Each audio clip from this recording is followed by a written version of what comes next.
Hello everyone, আমি Araf Ahmed and সবাইকে স্বাগতম জানাচ্ছি আরেকটি নতুন একটি ভিডিওতে। সো এই ভিডিওতে আমি যেটা দেখাবো সেটা হচ্ছে আমি কিভাবে ঢাকা থেকে সিঙ্গাপুর গেলাম। সিঙ্গাপুর এয়ারলাইন্সে পুরোটা ভিডিও জুড়ে এই টপিকে উপরেই থাকবে।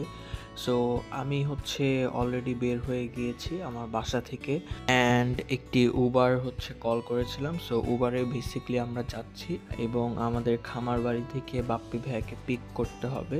বাপ্পি ভাইয়ার বাসা যেহেতু ওখানে, সো ওখান থেকে আমরা পিক করে সরাসরি আমরা চলে যাব হজরত শাহজালাল ইন্টারন্যাশনাল এয়ারপোর্টে। আমাদের হচ্ছে মূলত ফ্লাইট টাইম ছিল 11:55-তে। সো 3 ঘন্টা আগে আমরা বের হয়ে গিয়েছি এবং আমি যেহেতু মোহাম্মদপুরে থাকি, সো মোহাম্মদপুর থেকে আমার এয়ারপোর্টে যেতে হবে, তাই আমি 3 ঘন্টা আগেই বের হয়ে গিয়েছিলাম। 3 ঘন্টা না, অ্যাকচুয়ালি 3.5 ঘন্টা আগেই আমি মোহাম্মদপুর আমার বাসা থেকে বের হয়ে গিয়েছিলাম। অ্যান্ড যাওয়ার সময় অনেক ট্রাফিক তো ঢাকা শহরে নর্মালি হয়, সো যার কারণে আসলে নিচ দিয়ে যাইনি, এলিভেটেড এক্সপ্রেসওয়ে দিয়ে আমরা যাচ্ছিলাম, আমি, বাবা এবং বাবার ফ্রেন্ড বাপ্পি ভাইয়া। সো ওভারঅল পুরোটা ট্রিপ আর কীভাবে আমি যাচ্ছি পুরোটাই এই ভিডিওতে আমি কভার করার চেষ্টা করব। সো নাও আমরা হজরত শাহজালাল ইন্টারন্যাশনাল এয়ারপোর্টে পৌঁছে গিয়েছি। খুবই খারাপ লাগছিল নিজের দেশটাকে ছেড়ে এত দূর চলে যাব, যদিও এটা আমার ফার্স্ট ট্যুর ছিল, কোনো একটা দেশের বাইরে আমি যাচ্ছি। সো আমার জন্য খুবই অ্যাডভেঞ্চারাস অ্যান্ড এনজয়েবল মোমেন্ট ছিল আমার ফ্যামিলির সাথে। সো এই মোমেন্টটাকে আমি আসলে মিস করতে চাইনি। অ্যান্ড আমার যেহেতু এক্সামসও শেষ, সো আমি ফ্রি ছিলাম মোটামুটি, সো যার কারণে আসলে ট্যুরে যাওয়া। অ্যান্ড এই এয়ারপোর্ট আসলে এত ইমোশনাল একটা প্লেস, আসলে এখানে না আসলে বোঝা যায় না। সো আমরা এখন ভেতরে ঢুকবো। বাবার ডকুমেন্টস ওনারা চেক করছে, অ্যাকচুয়ালি একজন একজন চেক করবে। দেন আমরা ঢোকার পরে হচ্ছে আমাদের লাগেজগুলা স্ক্যানারের ভিতরে দেওয়া লাগবে, প্রত্যেকটা জিনিস স্টেপ বাই স্টেপ রাখা লাগবে। সো প্রত্যেকটাই চেক করা হবে। অ্যান্ড দেন বাবা হচ্ছে সামনে যায়, বাবার হচ্ছে স্ক্যানিং করা হচ্ছে। তো বেসিক্যালি আমি বাবার পেছনে ছিলাম, বাবার পরেই হচ্ছে আমার স্ক্যানিং করা হয়েছে। আফটার দ্যাট আমরা পুরা এয়ারপোর্টে ঢুকে পড়ি। অ্যান্ড আমার কাছে খুবই ভালো লাগছিল যে এই প্রথম দেশের বাইরে যাচ্ছি। তারপর হচ্ছে আমরা হচ্ছে টিকিট কালেক্ট করতে গিয়েছিলাম, আমাদের কোন জায়গায় আমরা বসবো, সিট এখান থেকে আপনারা সব কিছু করতে পারবেন। সো আমরা সেভাবেই আগানোর চেষ্টা করছিলাম এবং আমি বারবার বলছিলাম যে উইন্ডো সিট যেন নেয়। যদিও রাতের বেলা ট্রাভেল করব, তাও একটা কিউরিসিটি কাজ করছিল যে উইন্ডো সিট নেব, উপর থেকে রাতের বেলা দেখব। আফটার দ্যাট আমরা চলে যাই হচ্ছে লাউঞ্জে আমরা খাওয়া দাওয়া করার জন্য। সো এখানে হচ্ছে আমরা আমাদের রাতের ডিনারটা শেষ করে ফেলি। অ্যান্ড আমি অনেক স্টেপ বাই স্টেপ অনেক কিছু নিয়ে নিয়ে খাচ্ছিলাম, প্রত্যেকটা জিনিস ভিডিও করছিলাম। সো এখানে আপনারা আসলে এই লাউঞ্জে বসেও আপনাদের ডিনার করতে পারবেন, ওর আপনারা যে টাইমে অ্যাকচুয়ালি ট্রাভেল করবেন তখন আপনারা এখানে এসে আপনাদের ব্রেকফাস্ট, ডিনার অর লাঞ্চ আপনারা কমপ্লিট করতে পারবেন। একটা জিনিস বলতে ভুলে গিয়েছি, আমাদের বোর্ডিং শেষ হওয়ার পরেই হচ্ছে ইমিগ্রেশন হয়। ইমিগ্রেশনের পরপরই হচ্ছে আমরা আমাদের ডিনারটা সেরে ফেলি। দেন আমরা হচ্ছে এখন যাচ্ছিলাম এরোপ্লেনে ওঠার জন্য। সো আমাদের এখানে ফাইনাল চেক আপ করা হবে, আমাদের জুতা, বেল্ট, আমরা যদি কোনো অ্যাক্সেসরিজ পরি like watch, so each and everything হচ্ছে একটা বাস্কেট দিবে, সেখানে হচ্ছে রাখতে হবে। রাখলে হচ্ছে ওনারা স্ক্যান করবে। এখানে পুরোপুরি ভিডিও করা নিষেধ ছিল, বাট সামহাও কেমনে যেন আমি ভিডিও করছিলাম। সো এখানে একটা ফানি ঘটনাও ঘটছে, আমাকে বলছে ভিডিও ডিলিট করতে, অ্যান্ড তাদের সামনে ডিলিটও করছিলাম, বাট রিসাইকেল বিনে ছিল। সো আমি জাস্ট আপনাদের দেখানোর জন্য ভিডিওটা করেছি। দেন আমি হচ্ছে এখন এরোপ্লেনে ঢুকছি, ভিডিওটা বাবা করছে পেছন থেকে। So it was my first international tour and আমি খুবই মানে এনজয় করছি each and everything. And then প্লেনের ভিতর ঢুকে গেলাম অ্যান্ড আমার সিটটা খুঁজতেছিলাম। This was actually business class row and next হচ্ছে ইকোনমি ক্লাস। সো ইকোনমি ক্লাসের টিকিট আমরা কেটেছিলাম। সো সেখানেই আমি এখন যে সিটে বসবো।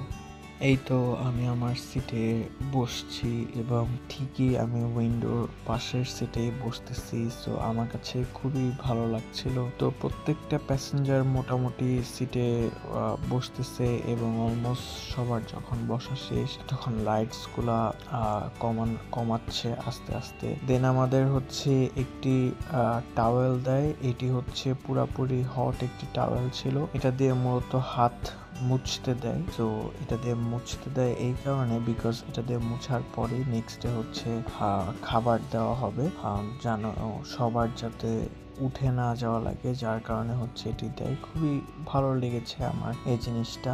সো এরপরেই মূলত হচ্ছে আমাদের খাবার আসে। যদিও আমরা ডিনার করেছিলাম লাউঞ্জে, যার কারণে আমাদের পেটটা খুবই ভরা ছিল। এরপরেও ডিনার আসে আমাদের লাউঞ্জে খাওয়ার অলমোস্ট 1 আওয়ার পর। তো আমরা আস্তে আস্তে খাচ্ছিলাম বিকজ আমাদের জার্নি টাইম ছিল অলমোস্ট 4 আওয়ার। আফটার দ্যাট আমি ভিডিওটা করে রেখেছিলাম আপনাদের জন্য যে কোথা থেকে আমি স্টার্ট করি অ্যান্ড কোথায় গিয়ে আমি বেসিকলি এন্ড হই, আলটিমেটলি সিঙ্গাপুরের কোথায়। দ্যাট মিনস মাঝখানের যে জার্নি পথটা আছে, কোন কান্ট্রির উপর দিয়ে যাই, A to Z যাতে আপনারা এই স্ক্রিনের মাধ্যমে দেখতে পারেন, সেই জন্য এটি আমি ভিডিও করে রেখেছিলাম। 4 ঘন্টা পরে আমরা পৌঁছে যাই আমার one of the dream country, যেটা আমার যাওয়ার অনেক ইচ্ছা ছিল, সিঙ্গাপুরে। সো রাতের বেলা অলমোস্ট তখন হচ্ছে 5টা বা 5:30 বাজে। আমি উপর থেকে দেখছিলাম সিঙ্গাপুরের রাতের সবকিছু, অনেক লাইটিং ছিল উপর থেকে। আমরা সিঙ্গাপুরে হচ্ছে ল্যান্ড করি। ফাইনালি ল্যান্ড করার পরে আমরা পৃথিবীর one of the most luxury and beautiful airport চাঙ্গি এয়ারপোর্টে নামি। সো খুবই ভালো লাগছিল নামার পরে, যে আমি অনেক বিশ্বাস করতে পারছিলাম না যে আমি আসলে নতুন আরেকটি কান্ট্রিতে এসেছি অ্যান্ড আরেকটি এয়ারপোর্ট। এই এয়ারপোর্টটা অনেক বিউটিফুল, অনেক ভিডিওস দেখেছি, অনেক শুনেছি এয়ারপোর্ট সম্পর্কে। সো তারপরেই আমরা এয়ারপোর্ট থেকে সরাসরি যেহেতু বের হতে হবে, ইমিগ্রেশনের সামনে চলে যাই। আমরা স্কেলেটর দিয়ে নিচে নামছিলাম এবং আমাদের ঠিক সামনেই ছিল ইমিগ্রেশনটি অটো একটি মেশিনের মাধ্যমে হচ্ছিল। সামনে একটি মেশিন রাখা আছে, মেশিনে যে আমাদের পাসপোর্ট স্ক্যান করলেই আমাদের ইমিগ্রেশন কমপ্লিট হয়ে যায়। তারপর এয়ারপোর্টটা মোটামুটি ঘুরে দেখছিলাম। আমাদের সিঙ্গাপুরে হচ্ছে আমাদের পরিচিত এক আঙ্কেল, নজরুল আঙ্কেল, উনি আমাদের রিসিভ করতে আসবে। সো তার জন্য আমরা ওয়েট করছিলাম এবং এয়ারপোর্ট থেকে বাইরে বের হয়েছিলাম। প্রচুর গরম ছিল, যা হচ্ছে বলার মতো না। বাংলাদেশেও এত গরম তখন ছিল না যখন আমরা রওনা দিই। সো আমি ওখানে যেও অবাক হয়েছি যে সিঙ্গাপুরে শুনেছি মাত্র একটি সিজন। সো আমার কাছে খুবই অদ্ভুত লেগেছে অ্যান্ড মনে হয়েছে যে না, আমার দেশটাই আসলে বেস্ট। তারপর আমরা বের হয়ে আমাদের 3 জনের ইজিলিঙ্ক কার্ডে হচ্ছে টাকা ছিল না। আমরা 3টা কার্ডেই হচ্ছে $10 করে হচ্ছে $30 ভরে নেই, বিকজ এই কার্ডের মাধ্যমে হচ্ছে আমরা এমআরটি বা বাস যে কোনো জায়গায় ঘোরাফেরা করতে পারবো আর যে কোনো জায়গায় মুভ করতে পারবো। অ্যান্ড সিঙ্গাপুরে হচ্ছে আমি যদি ট্যাক্সিতে যাওয়া আসা করতাম সেটা হচ্ছে খুবই এক্সপেন্সিভ হতো, এটা আসলে অ্যাফোর্ডেবল ছিল না, যার কারণে আমরা ইজিলিঙ্ক কার্ড নিয়ে নেই এবং এই কার্ডে টাকা ভরার পরে আমরা মূলত ট্রেনে উঠে পড়ি। সো ট্রেনটা খুবই ফাস্ট ছিল অ্যান্ড অনেকগুলো স্টেশন ছিল। সো একদম আন্ডারগ্রাউন্ডে আমাদের নিয়ে যায় এবং এক একটা স্টেশন, মানে এটা এতটা ডিপে ছিল যেটা বলার বাইরে। আমরা লাইক 4 তলা নিচে ছিলাম। সো এরপরে এক একটা স্কেলেটর দিয়ে উপরে উঠি আরেকটা স্টেশনে যাই। সো এইভাবে ট্রেন সুইচ করতে অলমোস্ট আমরা এয়ারপোর্ট থেকে 30 মিনিট লাগে, 30 মিনিট না আর একটু কম, 20 মিনিটস লাগে অলমোস্ট। সো তারপর আমরা হোটেলে ঢুকবো এখন এবং পৌঁছে গিয়েছি সিঙ্গাপুরে। আমি অলরেডি বের হয়ে ভিডিও করছিলাম। তো এখান থেকে ব্লগটা আমি শেষ করছি, ঢাকা টু সিঙ্গাপুর ব্লগ।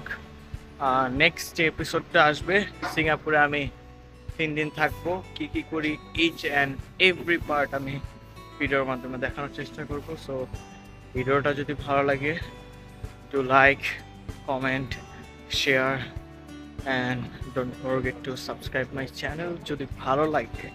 না লাগলে করেন না। So that's all about for today. Allah Hafiz guys, next আবার কোনো একদিন দেখা হবে।